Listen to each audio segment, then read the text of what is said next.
Hello बच्चों,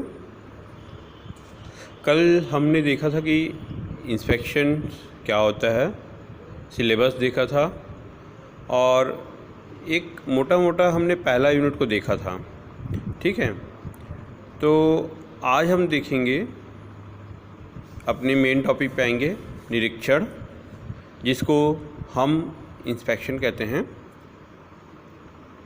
तो सबसे पहले मैं इसकी परिभाषा पढ़ता हूँ।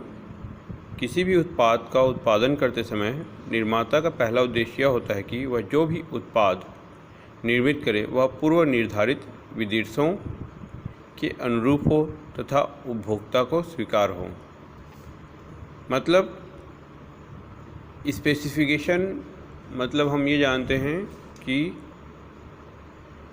एक प्रॉपर या सही शेप, साइज़, मटेरियल या क्वांटिटी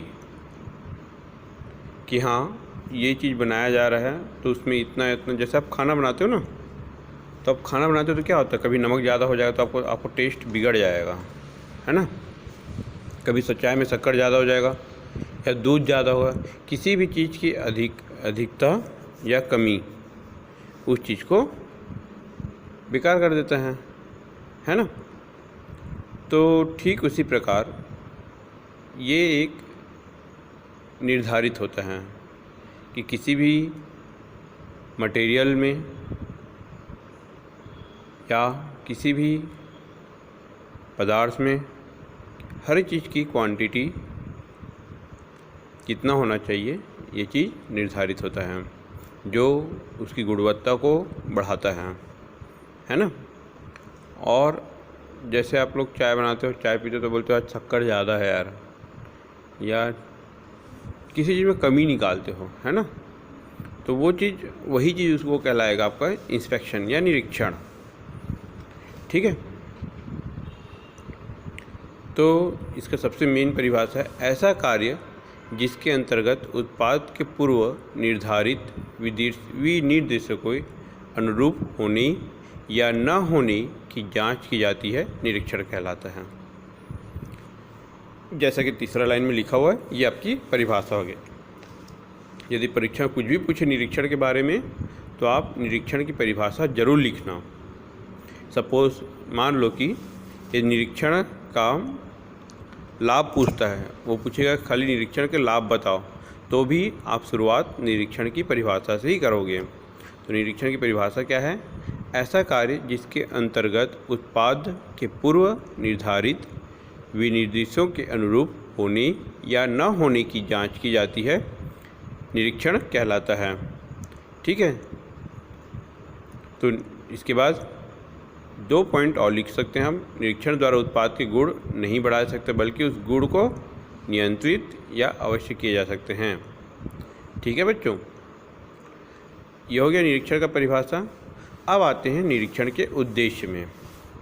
पहले हम इसको आप लिख लीजिए, मैं इसको अच्छे से और समझाऊंगा भी आपको। ठीक है, तो किसी भी उत्पादन प्रक्रिया में निरीक्षण के प्रमुख रूप से उद्देश्य होते हैं। पहला, उत्पाद को पूर्व निर्धारित विनिर्देशों के अनुरूप तैयार करना। दूसरा, दोषपूर्ण उत्पादों को छांटकर अलग करना। तीसरा, उत्पादों की गुणवत्ता बनाए रखना। चौथा, उत्पाद के लिए निर्धारित मानकों को बनाए रखना। पांचवा, अस्वीकार्य उत्पादों की संख्या में कमी करने के लिए लगातार विश्लेषण करना। छठवां, उपरोक्त सभी उद्देश्यों को न्यूनतम लागत पर अर्जित करना। तो उद्देश्य मतलब कि हमें क्या चीज़ को पाना है। जैसे आप किसी चीज़ को बना लेते हो, ठीक है, तो उसमें जो अच्छाई है या बुराई है उस चीज़ की जांच परख करना। जैसे गाड़ी भी बनती है, मैंने जैसे बताया था कि आप गाड़ी भी बनना, कोई आपकी बाइक हो गया, उसका भी आप इंस्पेक्शन करोगे तो उसमें लगे कि हाँ सर इसको सर्विसिंग इसको करवाना चाहिए। अब क्यों? क्योंकि कुछ नट उसके ढीले हो गए हैं, कहीं ऑयलिंग लगेगा, कहीं कुछ लगेगा, है ना। या ये हो गया मैकेनिकल के लिए। या सिविल के तरीके से देखा जाए तो यदि कोई बिल्डिंग बना रहा है तो उसमें प्रॉपर मटेरियल सही डला है कि नहीं डला है। यदि सही नहीं डलेगा कोई भी मकान में तो वह मकान ढह जाएगा, या तो एक्स्ट्रा मटेरियल को यूज़ किया जाएगा, तो वो हो गया आपके सामान की अधिकता, जो कि कोई मतलब का नहीं है, फालतू खर्च करना। तो हमने जैसे हम जितने उसके लिए निर्धारित पैसों, निर्धारित मटेरियल, संसाधन का प्रयोग किए सोचे हैं, प्लानिंग किए हैं, उसी के तहत उस चीज़ को बनाया जाए। तो सबसे पहले उद्देश्य में यह आया था उत्पाद को पूर्व निर्धारित विनिर्देशों के अनुरूप तैयार करना। जितना उसमें निर्धारित किया गया उतनी उसमें मटेरियल और सारा चीज़ लागत आना चाहिए। और जो भी जैसे अब गाड़ी बना, अब बाइक में हो गया, अब कुछ चीज़ टूट गया तो वो डिफेक्ट हो गया तो उसको बदल दो। आपके जैसे ब्रेक शू कई बार ख़राब हो जाता है तो आप क्या करते हो, ब्रेक शू बदल देते हो गाड़ियों का। तो ये दूसरा हो गया दोषपूर्ण उत्पादों को छांटकर अलग करना। उत्पादों की गुणवत्ता को बनाए रखना। अब जो चीज़ बनी हुई है उसमें ऑयलिंग कर दो तो उसकी उम्र और बढ़ जाती है ना। और उत्पादों के निर्धारित मानकों को बनाए रखना, मतलब सारी चीज़ों को जितना उसको टाइट करना है, जितना उसको ढीला रखना है, वो सारी चीज़ें स्टैंडर्ड रूप में आ जाता है, मानक रूप में आ जाता है। और दूसरा अस्वीकार उत्पादों की संख्या में कमी करने के लिए लगातार विश्लेषण करना।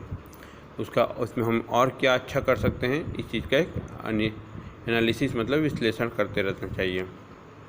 और उपरोक्त सभी उद्देश्यों को न्यूनतम लागत, हर बार उसको इतना बेहतर करें कि हमें कम से कम लागत में ज़्यादा से ज़्यादा हमको फ़ायदा हो। ठीक है बच्चों, ये हो गया हमारा ऑब्जेक्ट ऑफ इंस्पेक्शन, मीन्स निरीक्षण के उद्देश्य। अब निरीक्षण के लाभ।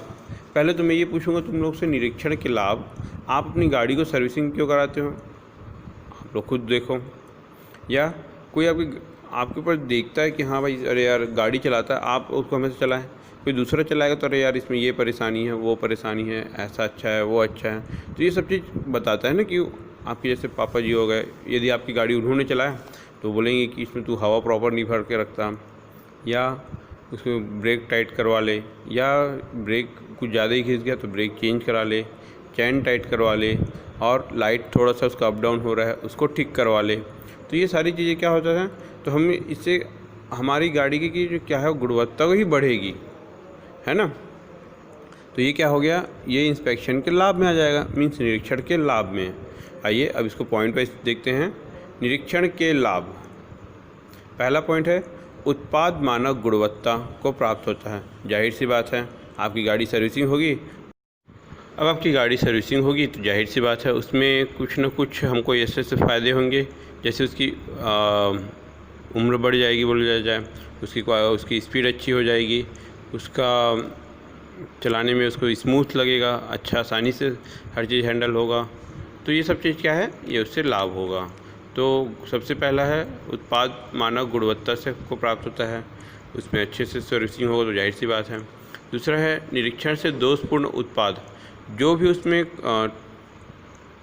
डिफेक्ट हो जा रहता है, जैसे ब्रेक शू डिफेक्ट हो जाता है तो उसे हम बदल देते हैं। ठीक है।